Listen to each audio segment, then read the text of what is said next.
everyone, and welcome back to the Renewed Mind podcast. I am so excited for our guest today.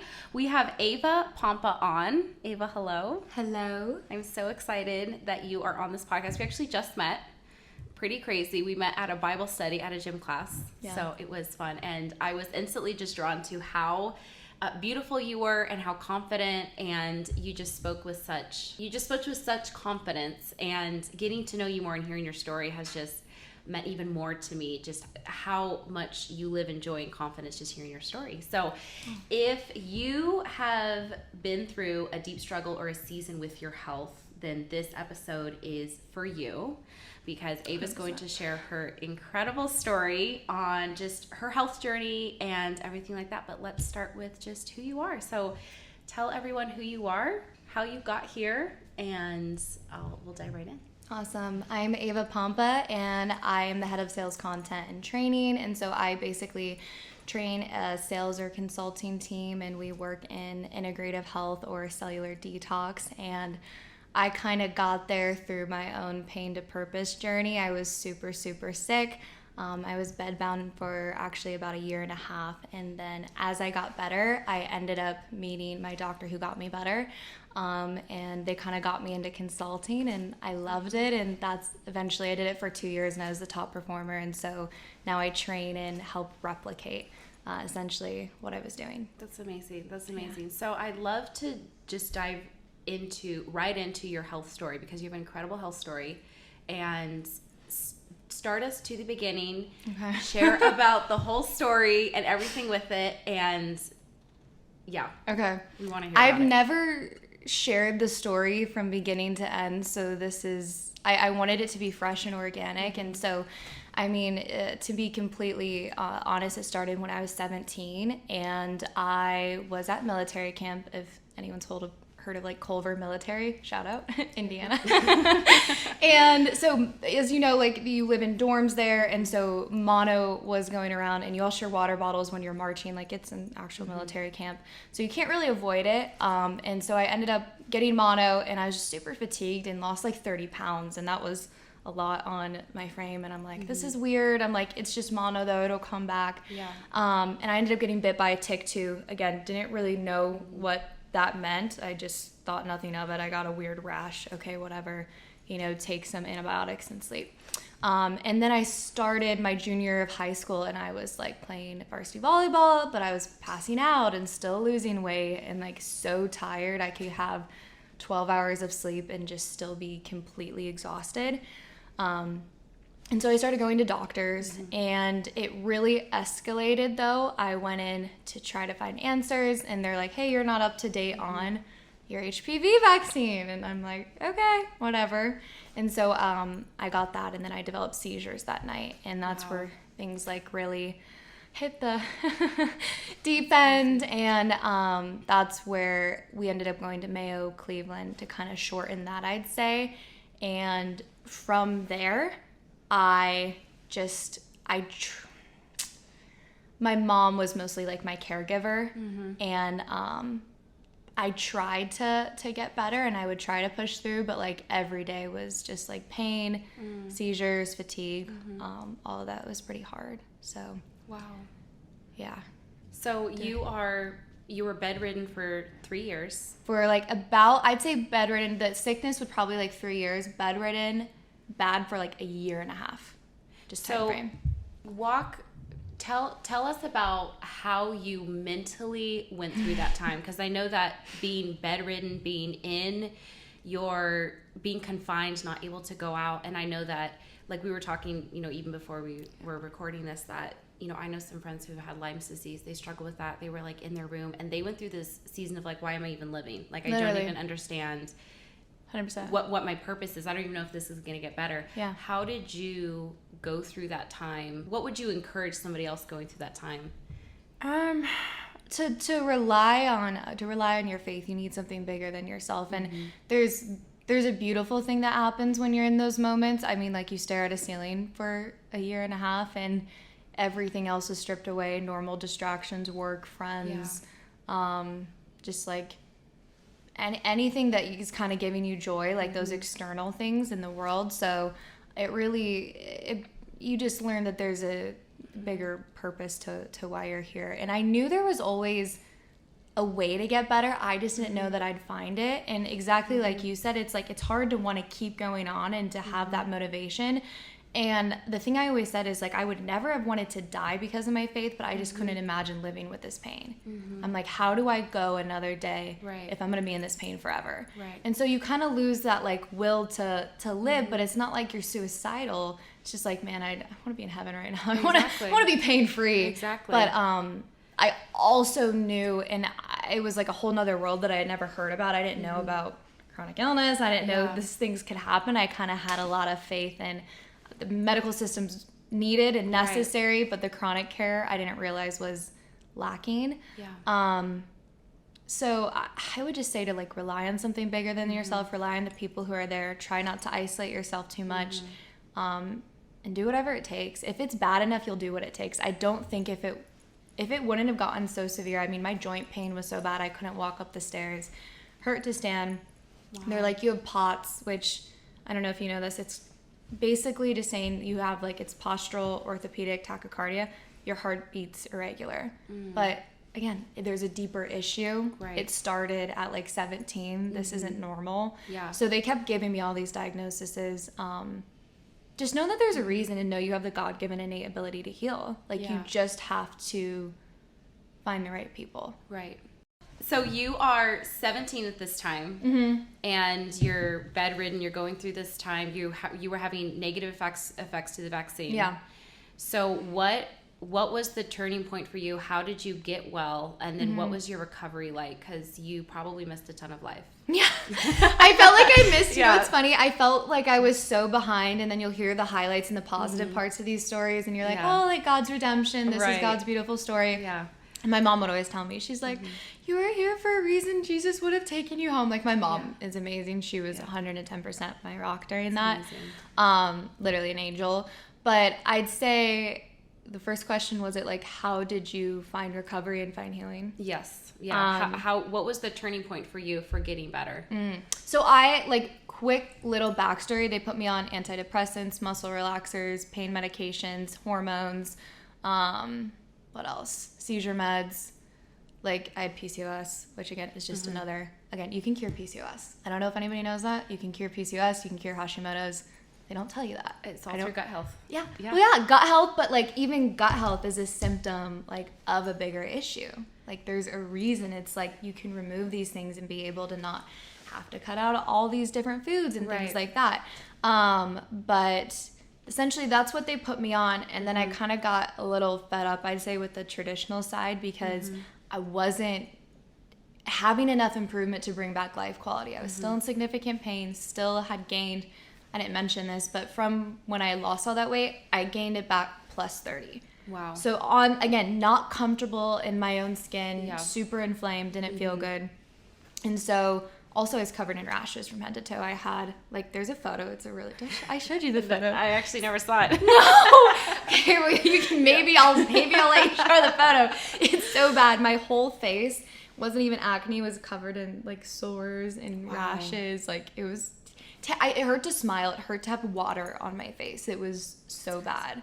And again, we literally took down the mirrors in my home because it was just too much. I'm like, I cannot do this right now. Like, anyways, that's when I got a little fed up and I went more the natural route. And dude, did I try everything? Like ozone, supplements, gut protocols, elimination, celery juice, fasting, keto, AIP. What else did I do? I did a lot of stuff. Chlorella, like anything I could get. Chiropractor. I had this one guy, I remember, it's such a, you just kind of get desperate. He's like, it's the scars in your body that are keeping you from healing. I'm like, okay. He's like barefoot hippie. And he like injects you all these scars with ozone, which I'm sure it's not bad, but it didn't help anything. And so I felt like I'd been on both sides of like natural and then traditional. And I'm like, okay, something's still missing. I'm working on my guts. I'm working on my hormone. Why can I still not lose weight? Why am I still in pain? And I actually met Dr. Pompa, who I ended up working with. And at the time, I was living in Indiana. He's in Utah. He only took like super sick, unexplainable illness like clients. and he had never taken as young as like 17 or 18. Because by this point, I'm probably 18. I'd say, yeah, I'd be 18. So you were like right there at that point. Yeah.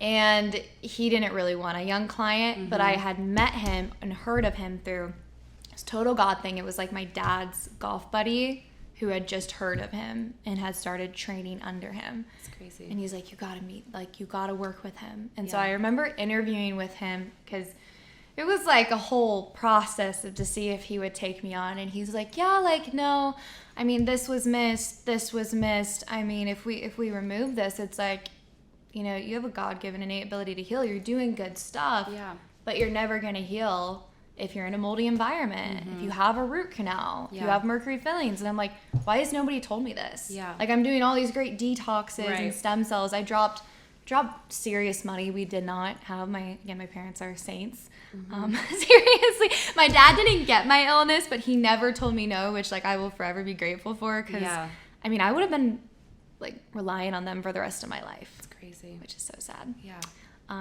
So the turning point is Dr. Daniel. And what was that recovery like for you, where there's a lot of false hopes? Were you like, I've tried so many things, how do I know that this is going to be the thing to heal me? I knew immediately, which is kind of funny, just because it finally made sense. Everything else sounded good, but I just knew something was missing. Yeah. And because it's not like everything was perfect overnight, because he would probably say I was one of his sickest cases. Like, I don't even think I mentioned every diagnosis. Like, with everything that's going on, your liver starts shutting down. So it obviously, whenever you have autoimmune, whenever you have issues, it affects you systemically. And I was seeing that. So, but I just saw continual improvements, and I never seen steady improvements. And just to know I was on the right path gave me peace. Right. I'm like, it doesn't have to be fixed overnight. I don't have to be 100%. Yeah. But I'm motivated. I'm confident. I'm going to fix this, all those things. So just seeing success, but it was a process. So he teaches you, okay, we're going to check your environment. We're going to check, your dental work, what's in your mouth.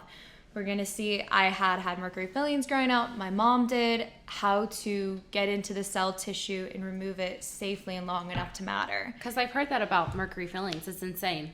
About how much our oral health affects our gut health, which affects our entire health. And mercury kills it's like over 50% of good bacteria.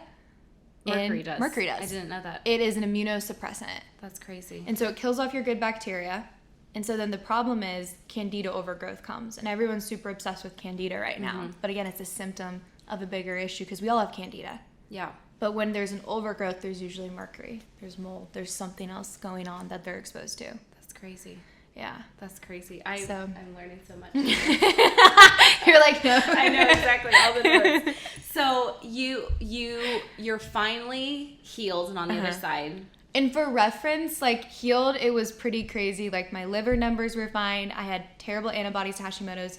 No antibodies. Rashes are gone. My skin's fine. No joint pain. You're up walking around. Yeah, up walking around. Can work out. Can work full time. It's crazy. It was a big... Again, those came in chunks. Yeah. Those came in, like, I remember when the joint pain was gone. I remember my skin cleared up probably the earliest because I was so diligent with like the nutrition, and then the other parts of the detox, because I will say diet isn't detox. I think that is one of the most confusing things.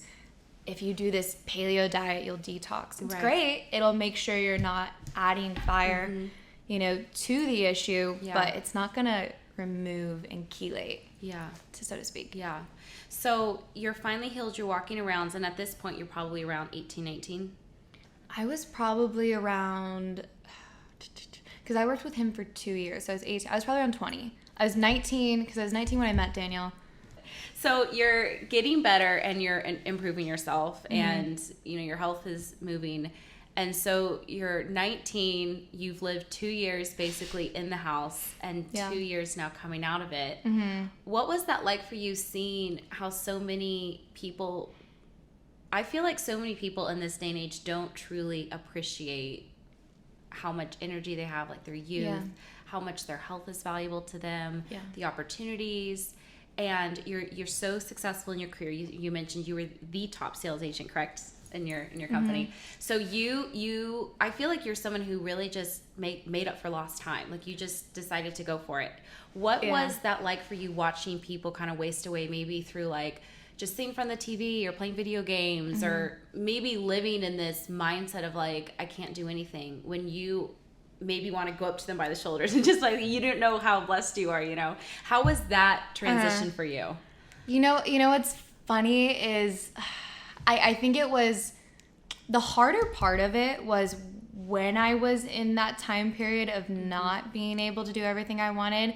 I was so, I'm going to say jealous. Like I was so sad and jealous, and I felt so left out. And I'm like, I'm so behind, like you said. I'm like, I am so behind. And it's funny that like that super big insecurity and super big like grief and sad point completely flipped when I got better. My life got like skyrocketed forward, where just for reference, I'm 22. All of my best friends are still seniors in college, and I'm married. I'm making above six figures, successful, and I'm healthy. And I see them starting to get sick, starting to just party and drink. And then I also see them like unhappy, and it's like, you're there for them and you love them. Not all my friends, but I mean, it's interesting how like God flipped that. The harder thing is, I think, when you're like good friends with, whether it's like my brother's a big one, Brennan. If you ever see this, I love him so much, and I want to encourage him to be healthy, and he's a super hard worker, and he has a great job. But he always tells me how he wants to improve his health or like lose weight and feel healthier, and then not doing it. It's like a little hard to watch. It's harder to watch those people that you care about. Right. But I have learned, especially through sales and consulting, you can't want it more for people than they do. So I've learned one of the biggest tips that somebody has ever taught me is, if they say it, it's true. If you say it, it's not. There's actually this fact, and it was super interesting. It was like by Harvard. And people who don't know you, so let's say a random person that you're meeting, whether it's on a consult call, like you're passing by, they believe it's 100% of what they say, 50% of a trusted friend or family member. So even if, like your sister, she believes 50% of what you say. It's probably true.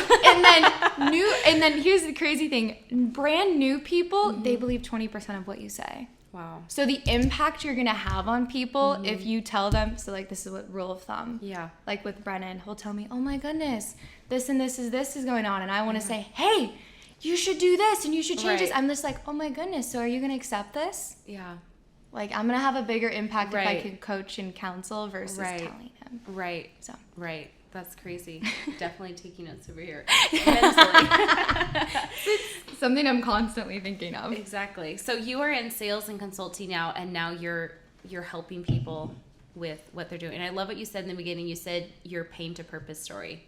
So everything that you went through, you're now using to help others, encouraging them as well, but also transforming their health as well. If you were to go back and tell yourself something, or if you walked into the room of someone who is currently bedridden, currently in the midst of the struggle, what would be like the first thing that comes to your mind, whether to tell yourself or to tell somebody else? I feel like I'd cry with them. I'm definitely very empathetic. There's a reason. There's a reason, and I think what helps people cope, because I know people turn away from God in hard times, but I also think that's kind of like naive and stupid in a way, like not to be that blunt, but I'm going to be that blunt. Yeah. Because it's like we live in a broken world. Exactly. Okay, so you can't expect sin to not happen, sickness, financial ruin, all these different things. Like you're not exempt from that just because you're a believer. So that really helped me grow in my faith, and it was all about perspective. I kept reading Job's story, and I remember like literally thinking, I'm like, at least I'm not as bad as Job. Yeah. Just that there's a reason, and that you have this innate ability to heal, and do everything you can to figure it out. That's amazing. So when you where you're at right now in your life, what's like your morning routine? What do you what's life like for Ava now? I know you made a big move. What's living life like this now? What's that transition been like for you? Okay, well, morning routine. I'm really big on mushroom coffee. I've heard good things about that. Mushroom coffee. plug. No, but then worship music and mushroom coffee is really big. That. I love taking my time to get in the right headspace because I was on calls with clients for 2 years where I'm like counseling them, and now I train my reps on how to show up for these people. So I'm just role playing all day. I have to be super sharp. So that's probably my routine, but the transition, I've loved it. Like there's been so many God winks. Utah was hard just because I've never, I grew up in Indiana. I've never really been exposed to like Mormon culture and things like that. And so it was interesting. A lot of my friends were either Mormon, ex-Mormon, or atheist. And I felt like I grew up in a little private Christian school. Yeah. And I'm like, oh my goodness. Yeah. And so you just like, so you're like, you feel super alone. Super you can't resonate. Exactly. And everyone's going out. Just for reference, I remember my friends went out. We went out to dinner. We went to get sushi. Yeah. I took my, it's so good. It's like a favorite meal. I know, and I'm so basic. I get the California. So basic.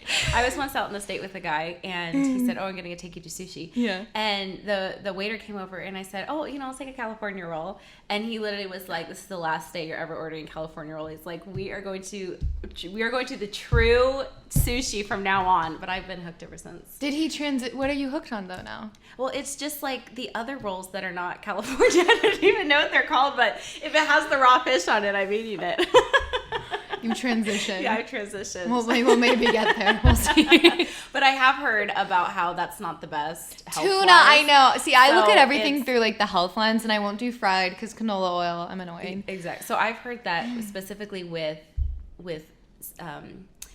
oils, with the seed oil specifically. I mean, it affects even if you get sunburned or not. Oh, totally. It's crazy. Yeah, so sunburns, and then the problem is it stays in you a lot longer. I think it's up to like 8 months, the seed oil. So seed oil is the reason why it's so disruptive. It also affects the cell membrane.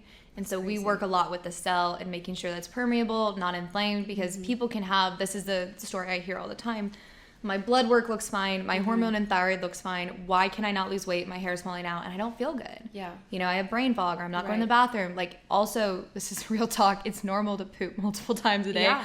All of my friends are constipated. This is like so random, and they think it's normal. Yeah. They'll go to the doctor, they're like, I haven't pooped in 4 days, and they're like, okay, like that's normal. Yeah.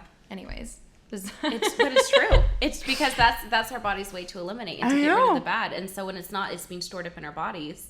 And then all of those toxins are staying there. They're going to other symptoms. Yep. It's going to affect estrogen, all that stuff. Yeah. But it's normalized, which is such a pet peeve of mine of, oh, it's just normal. Take Miralax. You're good if you go once a week. And I'm like, what? Yeah. But it disrupts the membrane of the cell. And so when those receptors get inflamed, even if your thyroid hormones or your progesterone or your estrogen is normal, if you can't get that into the cell, similar to insulin, like sensitivity. So imagine that insulin isn't getting in. You're going to have symptoms. So it's the same thing. My favorite quote is, the symptoms are our body's way to try to talk to us. It's so true, because so much of what's out there is simply just a Band-Aid for what's going on internally. And I truly believe that God has given us all that we need to heal. Totally. It's in the foods that we eat or don't eat. Yeah. It's in the plants, it's in the air, it's in the environment, it's in the anything. And it's so simple, because I think people overcomplicate it, and the reason I think there's a lack of knowledge, and I also think there's a lack of, it's not super fun to go up to someone and say, hey, your root canal could be creating gut issues. Exactly. What program's going to do that? And that's what I loved about Dr. Pompa, because how do you, it's not like the cheap, quick, easy fix. Exactly. But it's going to get to the root, and that's worth it to me. So, I love that. Yeah. I love that. So one of my questions for you is, have you found out yet why you've been through this? Do you feel like you've reached that place where you've kind of made peace with those years that you've lost? Or were there a time where you were like, God, why are you doing this? And how did you struggle through, how did you go through those whys without losing your trust in God? What did that look like for you? And then have you found why you feel like you've gone through that time? What's funny? I literally was talking to Daniel about this like yesterday, and I remember when we first met, I still had joint pain, so I was a lot better, but I was still struggling, and I had just lost like 2.5 years of my life, right? Junior, senior year, seeing everyone go through high school and like go to prom. I never went to prom, or go, you know, you get in your pity party. I'm not gonna lie, it's not like I'm like trusting God and so excited the whole time. I mean, I definitely pushed through and I did the work, but I was like pretty depressed. I feel like I made the most of it, but I mean, imagine not seeing anyone for like multiple years. It's just like, it's and I love people. I love people so much. It's just like, it's isolating. So not that I was like some perfect happy, my mom would tell you a different story during it, but I definitely like held on to hope. I was 100% hopeful, but there was definitely some, I feel like, dark times of like, God, why? Like, just let me out. Like, I don't want to live in this pain. Like, it was horrific. I think that was the hardest part. I know some people in chronic illness, they have good and bad days. I didn't have good days. I didn't have, I feel better today. So it's hard to just know, is this ever going to end? Am I ever going to get relief? What do I do? So obviously when I met Dr. Pompa, I started getting better. But I remember I was in the car with Daniel, and it was right when we met, so it was still so fresh. Because I met him like right away. I'd never dated anyone. And I remember he asked, he's like, aren't you so happy that you went through all this and that you know, like, all this information and now you're empowered? I was like, no. No. You're like, can I have had this? Like, without dude, that? trauma. But he grew up, in his defense, knowing the non-toxic stuff. So he's like, man, this is amazing. But I think it was because I was still so heavily in it. And I know even like you shared, it's like, it's hard to share a full testimony or just like witness to people when you're still like in that journey of going from point A to point B. Yeah, for sure.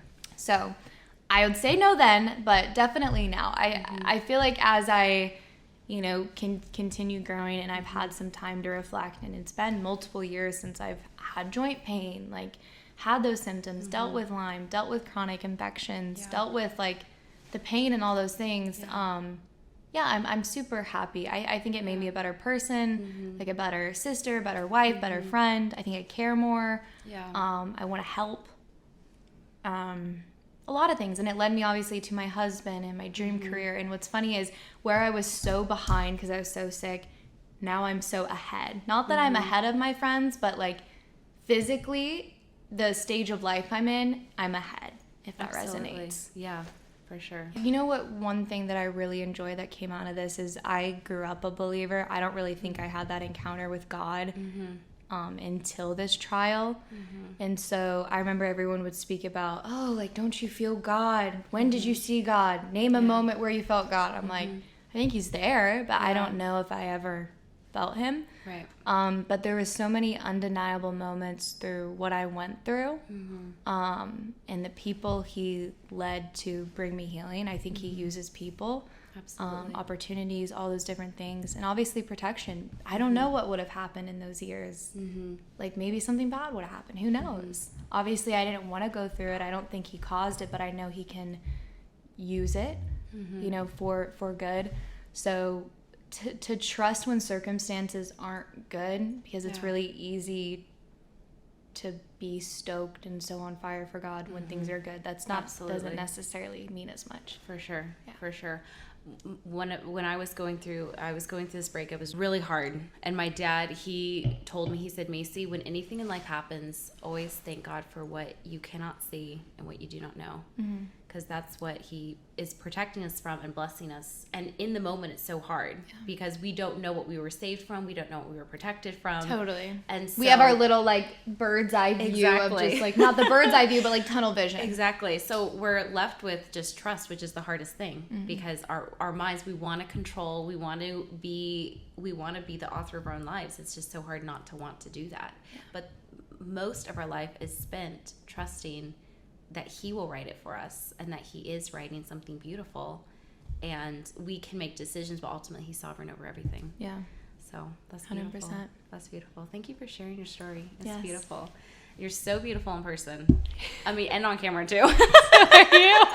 But you are also so beautiful. You're just stunning. So thank you so much for sharing your story. Thank you for having me. Being on the podcast. And we'll have to do a part 2 with your love story because that's just as fun. Crazy. Mom's like, it's a Hallmark story. That's her line. I love it. I love it. I love it. Well, thank you so much for being us. And where can people keep in touch with you? Where can they find out about health, sales? Where can they find you? If they want to send you a message, where should they go? Ava, my middle name's hard to spell. It's like Ava _Lanelle, LANELLE. That's my Insta. But I would check out Pompa Program if you're dealing with any health issues. And then I can also post my link to, there's essentially a free webinar, and it's kind of a 45-minute introduction to just what Dr. Pompa does. If this resonates, we might want to look at this. And then you could potentially get on a call. Like when you meet with one of our consultants, all it is a test kit. And we actually look at and measure the damage on the outside layer of the cell because it's created by specific toxins and exposures. And we identify and see if there's like something keeping you from getting all the way better. If you have an unexplainable illness or just hormone issues, things like that. Yeah. But yeah. That's awesome. Thank you. Yeah.